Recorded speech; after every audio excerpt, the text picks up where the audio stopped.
एक बड़ी खबर इस वक्त आ रही है। ईरान के सीरीक में धमाके की आवाज सुनाई दी है। विस्फोट की आवाज से इलाके में दहशत मच गई है। तो ये जो इस वक्त जानकारी मिल रही है, ईरान के सीरीक में धमाके की आवाज सुनाई दी और उसके बाद विस्फोट से इलाके में पूरी दहशत फैल गई। एक दूसरा फेज जो है वो तो शुरू यहां पर हो चुका है रह रहकर, फिर चाहे वो यूएस द्वारा हो, इजराइल द्वारा हो। ईरान भी पलटवार कर रहा है और जबरदस्त पलटवार कर रहा है, अटैकिंग मोड में नजर आ रहा है। लेकिन बावजूद इसके आप ये सोचिए कि जो उसकी आवाम है, जो उसके नागरिक हैं, वो एक दहशत में है।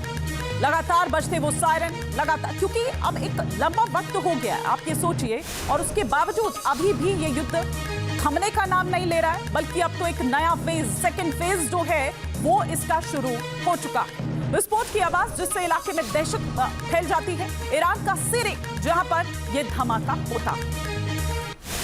एक और बड़ी खबर इस वक्त जो आ रही है, हॉर्मुज स्ट्रेट के ऊपर 2 ड्रोन मार गिराने का यूएस ने दावा किया है। ईरान ने हॉर्मुज से गुजर रहे जो जहाज हैं उनको निशाना बनाने की कोशिश की। ईरान के 2 ड्रोन हॉर्मुज के ऊपर मार गिराए गए हैं। ये फॉक्स न्यूज के हवाले से इस वक्त बड़ी जानकारी सामने आ रही है। हॉर्मुज से गुजर रहे जहाजों को निशाना बनाने की कोशिश की गई है। ईरान के 2 ड्रोन हॉर्मुज के ऊपर मार गिराए गए हैं। ये जो ब्लॉकेट बना हुआ है और इस ब्लॉकेट से कितनी मुश्किलात आ रही है, और ब्लॉकेट भी एक नहीं 2-2 ब्लॉकेट्स वहां पर नजर आ रहे हैं, उसका पूरा वैश्विक स्तर पर किस तरह से असर पड़ रहा है ये हम देख रहे हैं। और हर बढ़ते दिन के साथ ये और ज्यादा खतरनाक और ज्यादा आप ये कहिए कि खतरनाक रूप अख्तियार करता नजर आ रहा है। इधर ट्रंप का बड़ा दावा निकलकर सामने आया है। कई जहाज तबाह करने की कही बात, पिछले कुछ दिनों में 25 जहाज नष्ट कर दिए गए हैं, ये ट्रंप कह रहे हैं। लगातार कई रातों में सैन्य हमले किए गए। अमेरिकी राष्ट्रपति डोनाल्ड ट्रंप ने ईरान के साथ डील पर सहमति बनने का दावा किया है। विनाशकारी हमला करने की घोषणा के 5 घंटे के बाद ही ट्रंप ने समझौते की बात कही। डील को लेकर अमेरिका का क्या प्लान है, इस रिपोर्ट में देखिए।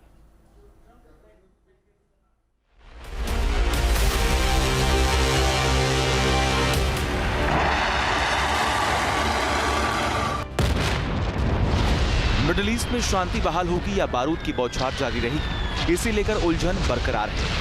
सस्पेंस की सबसे बड़ी वजह ट्रंप का बार-बार यू टर्न लेना और हर दिन बदलते बयान है। अमेरिकी प्रेसिडेंट ट्रंप ने एक बार फिर ईरान के साथ समझौता होने का दावा किया, मगर डील किन शर्तों पर होगी, उसका फाइनल ड्राफ्ट क्या होगा, इसे लेकर तस्वीर साफ नहीं है।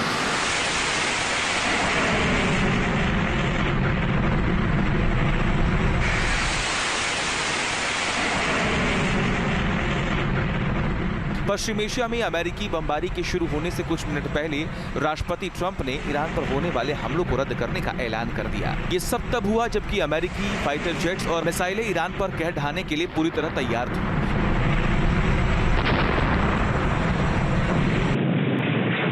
लेकिन ऐन वक्त पर ट्रंप ने बड़ा यू टर्न ले लिया और सोशल मीडिया पर ऐलान कर दिया कि उनकी ईरान के टॉप लीडरशिप से सुलह हो गई है और अब डील पर सिर्फ साइन होना बाकी है।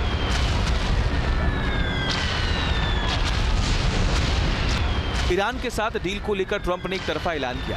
ऐसा पहले भी वो कई बार कर चुके हैं, मगर रास्ता नहीं निकल पाया। इसे लेकर कई ऐसे मुद्दे हैं जिन पर तकरार है। ट्रंप का दावा है कि ईरान न्यूक्लियर प्रोग्राम छोड़ देगा, मगर ईरान ने कभी भी इस पर सहमति नहीं जताई। एनरिच्ड यूरेनियम का क्या होगा, इसे लेकर भी रास्ता नहीं निकल पाया। स्ट्रेट ऑफ हॉर्मुज पर कंट्रोल को लेकर भी कोई रास्ता नहीं निकल पाया। अमेरिका और पश्चिमी देश ईरान के बैलिस्टिक मिसाइल कार्यक्रम और मध्य पूर्व में उसके मिलिशिया समूहों के समर्थन पर भी रोक लगाना चाहते हैं। ईरान सुरक्षा कारणों से इन मामलों में कोई समझौता नहीं करना चाहता। ये तमाम वो मुद्दे हैं जिन पर 28 फरवरी से पहले वाली स्थिति आज भी कायम है। हालांकि ट्रंप को सभी मसलों का समाधान निकालने की उम्मीद है। ट्रंप पहले भी कई बार दावा कर चुके हैं कि ईरान के साथ बातचीत फाइनल हो चुकी है और डील पर साइन हो जाएंगे, मगर 2 महीने से कुछ नहीं हुआ। ऐसे में सवाल है कि इस बार भरोसा कैसे किया जाए, क्योंकि जिन मुद्दों पर विवाद है उन्हें लेकर सहमति बनाना आसान नहीं है। हालांकि ट्रंप ने साफ किया है कि ईरान बेहद मुश्किलों में घिरा हुआ है और डील के लिए बेताब है।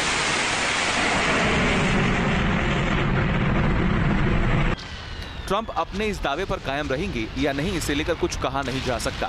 क्योंकि ये बयान देने से कुछ ही घंटे पहले उन्होंने ईरान को तबाह करने का दम भरा था। ट्रंप ने कहा था अमेरिकी फोर्स ईरान पर जबरदस्त हमला करेगी। उन्होंने यहां तक कहा था कि अमेरिका जल्द ही ईरान के खर्ग द्वीप और तेल से जुड़े दूसरे इंफ्रास्ट्रक्चर पर कब्जा कर लेंगे। अमेरिकी प्रेसिडेंट ने यह धमकी भी दी थी कि ईरान का हाल वैसा ही कर दिया जाएगा जैसा वेनेजुएला का हुआ था, मगर इस धमकी पर वो ज्यादा देर तक कायम नहीं रह पाए और डील की बात करने लगे। पहले 40 दिन की जंग और इस बार लगातार 2 दिन तक बमबारी के बाद ट्रंप ने एक बार फिर से शांति बहाली की बात कही, मगर इस पर भरोसा तब तक नहीं किया जा सकता जब तक डील फाइनल ना हो जाए। ट्रंप के समझौते के दावे को ईरान ने खारिज कर दिया है। ये बड़ी खबर इस वक्त आ रही है कि अमेरिका के साथ अभी कोई अंतिम समझौता नहीं हुआ है। अभी समझौते के मसौदे की समीक्षा की जा रही है, तो साफ तौर पर इसे इनकार करते हुए कि कोई समझौता अमेरिका के साथ अभी नहीं हुआ है, ऐसी अंतिम कोई अभी बात सामने नहीं आई है।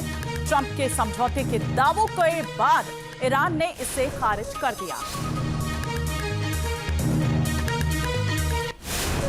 इस बीच दक्षिणी लेबनान में इजरायली सेना पर बड़ा हमला हुआ है। हिजबुल्लाह ने अल क़ियाम में इजरायली सेना पर अटैक किया, ड्रोन से इजरायली सैनिकों को निशाना बनाया, आईडीएफ पर हमले का वीडियो जारी किया। ये तस्वीरें इस वक्त हम आपको दिखा रहे हैं कि किस तरह से सेना पर अटैक किया गया। ये हिजबुल्लाह ने अल क़ियाम है जहां पर इजरायली सेना पर अटैक किया है, ड्रोन के जरिए इजरायली सेना को निशाना बनाया गया और बाकायदा उसका वीडियो जारी किया।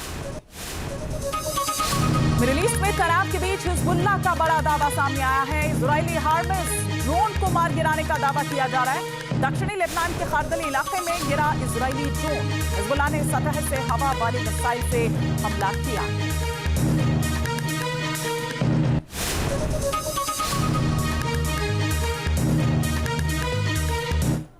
और ईरान को तबाह करने वाली धमकी देने वाले ट्रंप के सुर अचानक बदल गए। वो डील का दावा करने लगे। ट्रंप के मुताबिक समझौता सबके फायदे का सौदा होगा, लेकिन बड़ा सवाल यह है कि ट्रंप असल में डील करना चाहते हैं या इसके पीछे उनका कोई डर छिपा है। ऐसे कौन से मुद्दे हैं जिनकी वजह से ट्रंप को बैकफुट पर जाना पड़ा? इस रिपोर्ट में देखिए।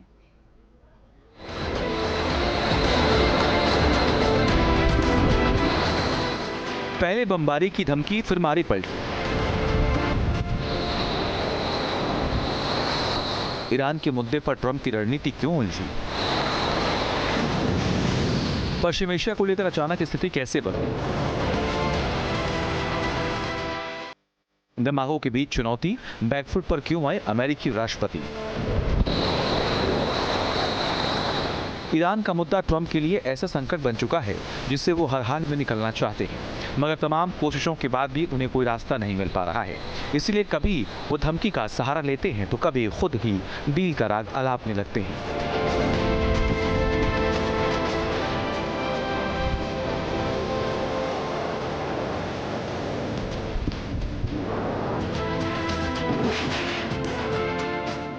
डील को लेकर ट्रंप भले ही ईरान की बेताबी का दावा कर रही हों, मगर एक्सपर्ट्स के मुताबिक मामला पूरी तरह उल्टा है। असल में अमेरिकी प्रेसिडेंट को ईरान ने ऐसे चक्रव्यूह में फंसा दिया है जिसे तोड़ने की उनकी हर कोशिश नाकाम हो चुकी है। इसीलिए ट्रंप बैकफुट पर हैं और उनकी कोशिश फेस सेविंग की है।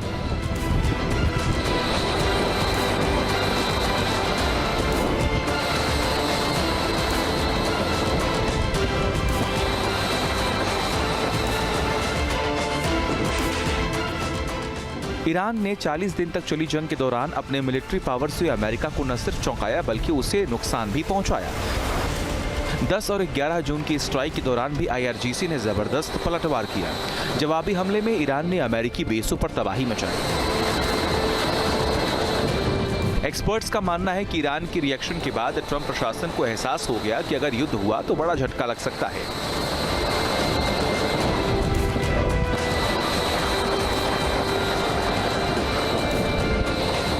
इसीलिए पीछे हटना ही बेहतर विकल्प है।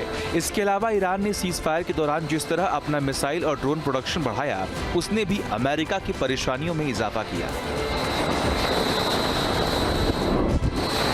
उनके पास हथियार है, रेस्ट एंड रिकूप जो हम आर्म फोर्सेस के अंदर बोलते हैं, रेस्ट एंड रिकूप वो कर चुका है। उसके पास मिसाइल का भंडारा काफ़ी है, उसके पास ड्रोन्स काफ़ी उसने बना लिए हैं, उसके पास जो नेवल वार के लिए उसके पास शायद शिप नहीं है, दैट्स ओके, लेकिन उसके पास स्वॉर्म बोट्स और फास्ट फ्लीट बोट्स जो उनके पास हैं, जो सिटिंग टारगेट है अमेरिका के वारशिप्स जो वहाँ पे हैं, उनको डैमेज कर सकते हैं। मैं समझता हूँ कि जो ट्रम्प साहब हैं बार बार उसको डराने की कोशिश करते हैं।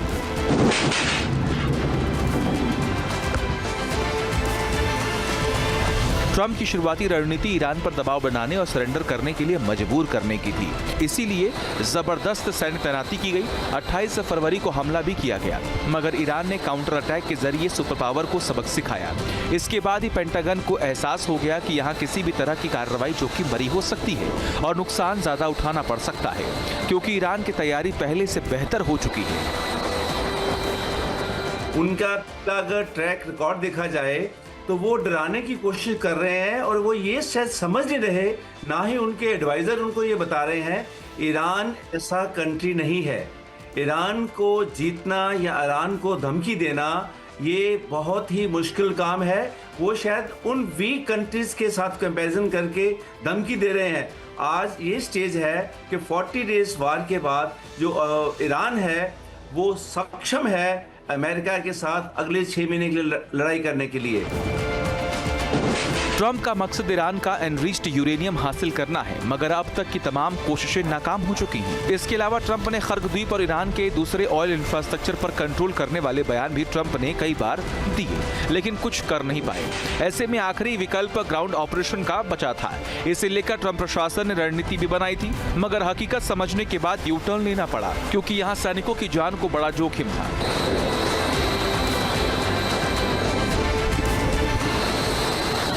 ट्रम्प साहब हर बार कहते हैं कि जल्दी समझौता हो जाएगा, which is totally baseless.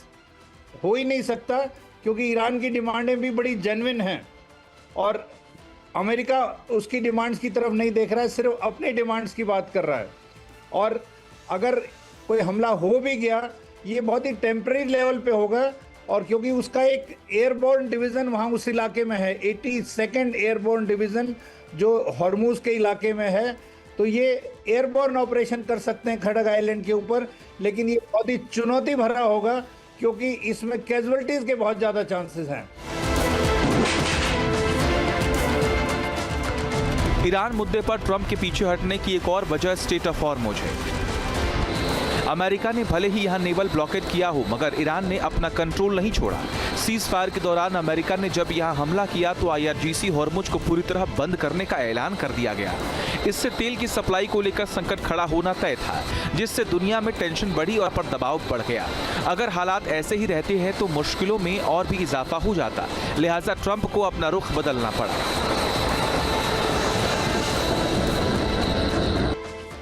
Iran से थोड़ा सा यूरेनियम लेने के बदले में पूरा वर्ल्ड जो है वो सफ़र कर रहा है। अगर आज एक आदमी के लिए चाय पीना भी इसलिए कॉस्टली पड़ रहा है कि बिकॉज ट्रम्प साहब has taken a decision to attack on Iran, तो मैं समझता हूँ वर्ल्ड की जितनी भी ताकत है, जितने भी कंट्रीज हैं, और इकट्ठा होके उनके साथ ये बातचीत करें कि उनको ये जो हमला कर रहे हैं, जिसकी वजह से स्टेट ऑफ हॉर्मुज बंद हो रखा है, पूरे वैश्विक के अंदर तेल का जितना वो आवाजावी बंद हो रखी है, और पूरे वर्ल्ड को इस चीज़ का नुकसान इकोनॉमी का हो रहा है, इसकी भरपाई कौन करेगा?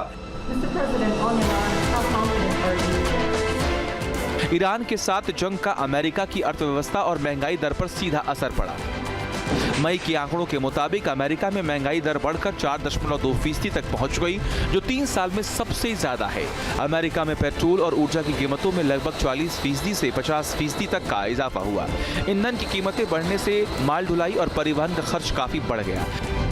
इससे ट्रंप प्रशासन की मुश्किलें बढ़ने लगी और लोगों में नाराजगी देखने को मिली। इसी घरेलू दबाव की वजह से ट्रंप को पीछे हटने के लिए मजबूर होना पड़ा। अमेरिका में इसी साल मिड टर्म इलेक्शन भी होने हैं। इसे लेकर भी ट्रंप उलझन में है, क्योंकि पार्टी के अंदर भी उनका विरोध हो रहा है। इसीलिए उन्होंने अपना रास्ता आसान बनाने के लिए एक तरफा डील का दावा कर दिया, मगर इस पर सहमति बन पाएगी, इसे लेकर सस्पेंस कायम है। Team news nation. आपके मोबाइल पर तुरंत आएगी ब्रेकिंग न्यूज। स्क्रीन पर सबसे पहले दिखेगी बड़ी खबर। देश दुनिया की हर खबर एक जगह। अब आपके मोबाइल पर तुरंत फटाफट इंस्टॉल कीजिए न्यूज नेशन ऐप। और रखिए खुद को अपडेट।